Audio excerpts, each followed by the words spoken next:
নিতেন, বিশ্বনবী পাটির মধ্যে সিজদা করতেন। আবার বিশ্বনবী সিজদা করে যখন দাঁড়িয়ে যেতেন, মা আয়েশা আবার আগের মতো পা বিছিয়ে দিতেন। আল্লাহু আকবার। কি ঘর ছিল, টাকা নাই, পয়সা নাই, দামি বিছানা নাই, ফার্নিচার নাই, জুয়েলারি নাই, অর্নামেন্টস নাই, কিন্তু বিশ্বনবীর ঘরের মধ্যে সুখ আর শান্তি আছে না নাই? সুখ আর সুখ। ফজরের নামাজ পড়ে এসে নিজেই মা আয়েশার সাথে রান্না করতে বসে যেতেন, নিজের তলোয়ার বের করে পেঁয়াজ কাটা শুরু করতেন বিশ্বনবী। আল্লাহু আকবার। বিশ্বনবী গ্লাসের যেই জায়গায় ঠোঁট লাগিয়ে মুখ লাগিয়ে পানি পান করতেন, ওই জায়গাটা খুঁজে খুঁজে বিশ্বনবী আবার ওই জায়গায় ঠোঁট লাগিয়ে পানি পান করতেন। কোন সুবহানাল্লাহ।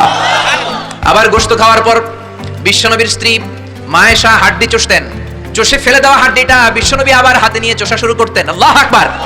কি শান্তি, কি সুখ। মা আয়েশাকে বিয়ে করার আগে মা আয়েশার চেহারাটা বিশ্বনবীর কাছে জিবরাইল এনে বলল, ইয়া রাসূলুল্লাহ আখবিরনি, আমাকে বলেন মেয়েটাকে দেখতে কেমন লাগে। বিশ্বনবী বললেন, কার মেয়ে?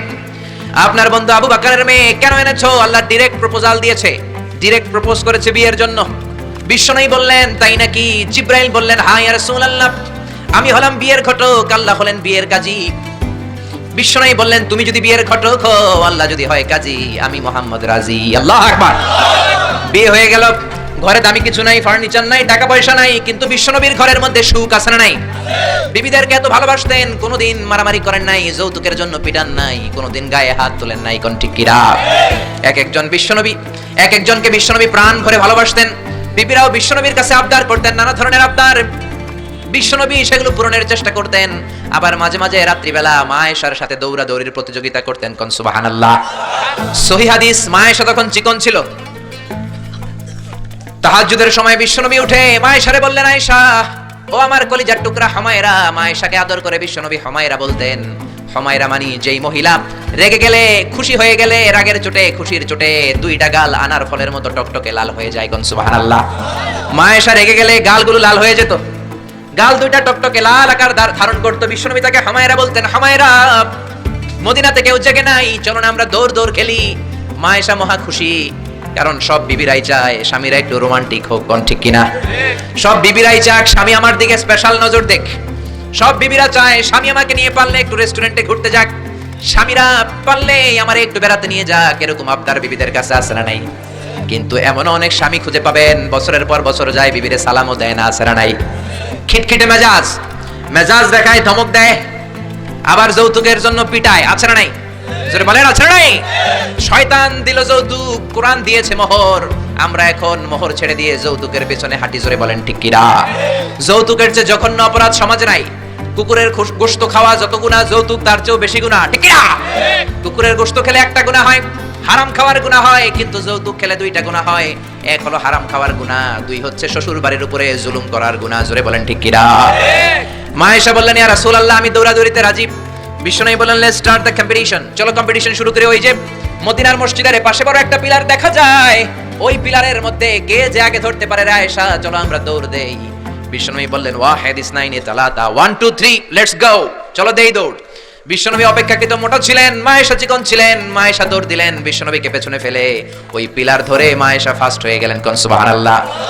মা আয়েশা মহা খুশি, খিলখিলিয়ে হাসছেন। বিশ্বনবী মুচকি হাসতেন। আমার নবী কখনো খিলখিলিয়ে হাসেন নাই, আমার নবী সব সময় মুচকি হাসতেন। মুচকি হাসলে বিশ্বনবীর ঠোঁটও দেখা যেত, হালকা একটু দাঁতও দেখা যেত। পরে আল্লাহু আকবার। সব সময় তিনি তাবাসসুম পছন্দ করতেন। বিশ্বনবী বললেন, ঠিক আছে, আনতিল ফাইজা, তুমি বিজয়ী হয়েছো। তার ঠিক 6 বছরের পরের ঘটনা।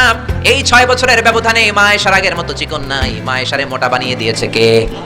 আবার 6 বছরের পরে বিশ্বনবী তাহাজ্জুদের সময় উঠলেন, মা আয়েশারে ডেকে বললেন, আয়েশা, মদিনার কোনো লোক জেগে নাই, সবাই ঘুমিয়ে আছে, চলো আজকে রাতেও দৌড় দৌড় খেলি। মা আয়েশা বললেন, আমি রাজি, চলেন শুরু করে দেই। বিশ্বনবী আবার ওই জায়গায় যেয়ে দাঁড়ালেন, বললেন, ওই যে মসজিদে নববীর পিলার দেখা যায়, কে কার আগে পিলার ধরতে পারে? রেডি, আমরা শুরু করে দেই। 1 2 3 স্টার্ট, গো। বিশ্বনবীও দৌড়, মা আয়েশাও দৌড়, জনমের দৌড়, আইজও দৌড়, কাইলও দৌড়। কে কারে হারাতে পারে? বিশ্বনবী আগের মতোই আছেন, কিন্তু মা আয়েশারে মোটা বানিয়ে দিয়েছে কে? এবার আর বিশ্বনবী চান্স দেন নাই মা আয়েশারে। বিশ্বনবী ওই দিন আসলে ইচ্ছা করে হারেন নাই, মা আয়েশারে জিতানোর জন্য দেরিতে গিয়েছেন। কোন ঠিক কিনা? আমার নবী যদি শক্তি দিয়ে দৌড়ায়, নবীর সাথে কেউ দৌড়ে জিততে পারে না। জোরে বলেন ঠিক কিনা?